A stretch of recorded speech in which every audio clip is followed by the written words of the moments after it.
Good morning বন্ধুরা, আমি মঞ্জুশ্রী আর তোমরা দেখছো বেঙ্গলি ব্লগ উইথ মঞ্জুশ্রী চ্যানেলের আরও একটা নতুন ব্লগ। তো বন্ধুরা, কেমন আছো সবাই? আশা করছি সবাই খুব ভালো আছো। তো আজকের কী নিয়ে আলোচনা করব তোমরা নিশ্চয়ই থাম্বনেল আর টাইটেল থেকে আগে থেকেই বুঝতে পেরেছো।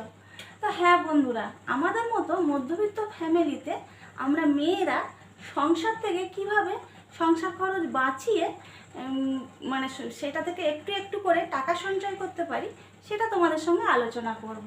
বা আমি কিভাবে আমার সংসার খরচ থেকে অল্প অল্প করে টাকা সঞ্চয় করি সেটা তোমাদের জানাবো। তো চলো, কাজ করতে করতে সেটা তোমাদের সঙ্গে আলোচনা করি। তো চলো। বর্তমান সময়ে যা বাজার মূল্য, তাতে আমাদের মতো মধ্যবিত্ত পরিবারে যদি একজন ইনকাম করে কেউ, তাহলে সংসার খরচ বা অন্যান্য খরচ চালানো খুব কষ্টকর হয়ে ওঠে। আর তার মধ্যে যদি কোনো কিছুর ইএমআই দিতে হয়, তাহলে তো আর কষ্টের শেষ থাকে না। যেমন আমাদের পরিবারে অনেক টাকা করে ইএমআই দিতে হয়, তার উপর ছেলের স্কুলের খরচ, টিউশন খরচ, ইলেকট্রিক বিল সব কিছু দিতে গেলে হিমশিম খেয়ে যেতে হয়। এরপর যদি নিজেদের কোনো নিজস্ব চাহিদা থাকে বা সংসারের টুকিটাকি কিছু কেনাকাটা করতে হয়, তখন হাজব্যান্ডদের কাছে না বলতে গেলে একটু খারাপ লাগে। কিন্তু আমরা যদি আমাদের সংসার খরচ থেকে প্রতি মাসে একটু একটু করে টাকা জমাই, তাহলে কয়েক মাস পরে দেখবে একটা মোটা অঙ্কের টাকা তুমি জমাতে পেরেছো। বা বছরের শেষে আমরা গিয়ে দেখব বেশ কিছুটা টাকা আমরা জমাতে পেরেছি। আর সেইগুলো দিয়ে আমাদের মনের মতো ইচ্ছাগুলো আমরা পূরণ করতে পারবো। তো সেটা কিভাবে আমি করি সেটাই বলছি। আমরা যখন সংসারের জন্য মানে একটা টাকা বরাদ্দ রাখি, সেখান থেকে কিন্তু আমি প্রতি মাসে 500 টাকা অন্য জায়গায় সরিয়ে রাখি। আর এই টাকাটার কথা কিন্তু মনে রাখলে হবে না, এটা নেই জেনে যতটুকু বাদবাকি আছে সেটা মনে করতে হবে যে এটা দিয়েই আমার সংসার চালাতে হবে। এবার যাদের ইনকাম আরও কম, তারা মিনিমাম ওই 300 টাকা রাখতে পারো। আর এটা কিন্তু মনে করবে না যে আমার এটা আলাদা করে রেখেছি, ওটা ভাবতে হবে যে ওটা আমার কাছে নেই, এই টাকাটা আছে, এটা দিয়ে আমি সংসার চালাবো। এরপরে আরও 500 টাকা তুমি সরিয়ে রাখবে, সেটা মাসের শেষে কেনাকাটার জন্য। মানে মাসের শেষে যে বাজারগুলো থাকে, অনেক সময় কি হয়, টাকা খরচ করতে করতে মাসের শেষে গিয়ে এতটা টান পড়ে যায়, একদমই টাকা থাকে না। তখন দেখবে ওই 500 টাকার মধ্যে হয়তো 400 টাকা দিয়ে যেটুকু প্রয়োজন সেটা হয়ে যাচ্ছে, 100 টাকা তোমার হাতে থেকে যাচ্ছে। সেখান থেকে একটু টাকা তুমি রাখতে পারবে। নাম্বার 2, আমরা যদি গ্যাসের খরচটা একটু কমাতে পারি, যেমন ধরো ভাত করার আগে চালটা আমরা যদি আধ ঘন্টা আগে ভিজিয়ে রাখি, আর সেই চালটা তারপরে ভাত করলে দেখবে ভাতটা তাড়াতাড়ি হয়ে যাবে, আর ভাতটাও অনেকটা ঝরঝরে হবে। সেক্ষেত্রে গ্যাসের খরচটা একটু কমবে। আর তাছাড়া যে রান্নাগুলো প্রেসার কুকারে করা সম্ভব, সেগুলো প্রেসার কুকারে করলে সেক্ষেত্রে গ্যাসের খরচ একটু কমবে।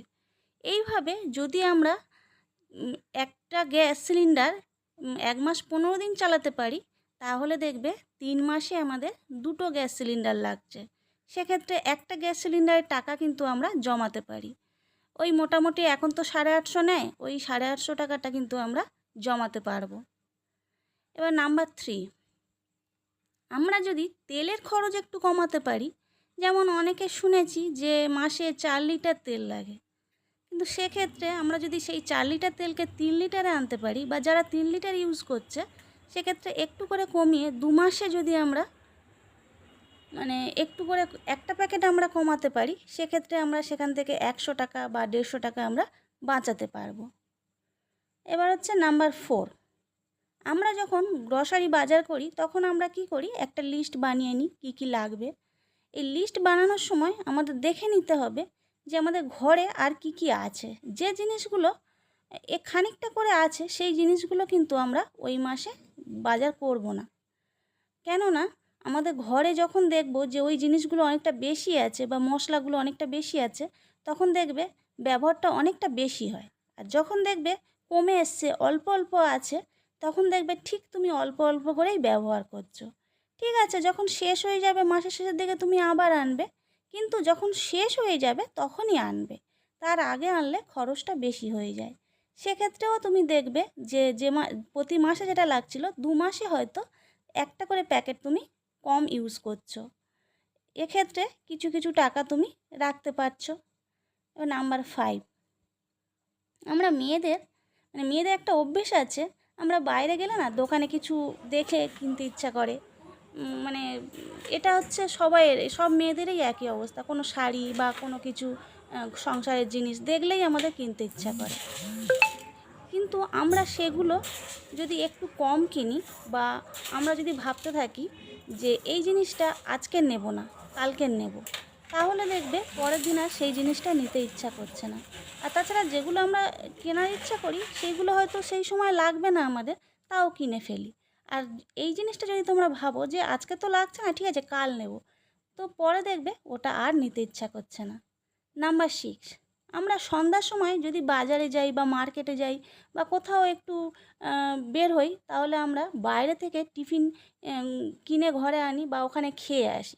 হয়তো আমরা ভাবি এই তো 100 টাকা যাচ্ছে, 150 টাকা যাচ্ছে, কিন্তু এই একটু একটু টাকা যেতে যেতে দেখবে অনেকটা অ্যামাউন্ট চলে যায়। তো আমরা যদি সেটা সপ্তাহে 1 দিন বাইরে খাই, সবসময় একদমই বন্ধ করতে বলছি না, তো যদি 1 দিন খাই তাহলে দেখবে কিছুটা টাকা সাশ্রয় করা গেছে। এবার নাম্বার 7, এখন সব কিছু ইলেকট্রিক জিনিস হয়ে গেছে, যার জন্য কি হয় আমাদের ইলেকট্রিক বিলটাও অনেকটা বেশি আসে, ইলেকট্রিক খরচটা বেড়ে গেছে। সেক্ষেত্রে আমাদের একটু সতর্ক হয়ে চলতে হবে। যেমন আমরা বাথরুমে গেলে বাথরুমের লাইটটা অফ করতে ভুলে যাই, সব সময় জ্বলে, যার জন্য অনেকটা ইলেকট্রিক খরচ হয়। কিন্তু আমরা যদি সময় মতো সুইচ অফ করে দিই, এছাড়া বাইরে মানে ঘরের মধ্যে বা ডাইনিংয়ে আদার্স অনেক লাইট জ্বলতে থাকে, সেগুলোও আমরা যদি একটু সঠিক ব্যবহার করি তাহলে দেখবে ইলেকট্রিক খরচ একটু কম হবে। এইভাবে জমাতে জমাতে বছরের শেষে একটা মোটা অঙ্কের অ্যামাউন্ট জমাতে পারবে। তো বন্ধুরা, আজকের আমার ভিডিওটা তোমাদের কেমন লাগলো তা অবশ্যই কমেন্ট করে জানাবে। আর যদি ভালো লেগে থাকে তাহলে প্লিজ চ্যানেলটা সাবস্ক্রাইব করে দিও আর লাইক করে দিও। আর আমার যে সমস্ত বন্ধুরা অলরেডি চ্যানেলটা সাবস্ক্রাইব করে দিয়েছো তাদের জানাই অসংখ্য ধন্যবাদ। এভাবে আমার পাশে থেকো। তো আজকের ব্লগটা এখানে শেষ করছি। সবাই খুব ভালো থেকো, সুস্থ থেকো। টাটা।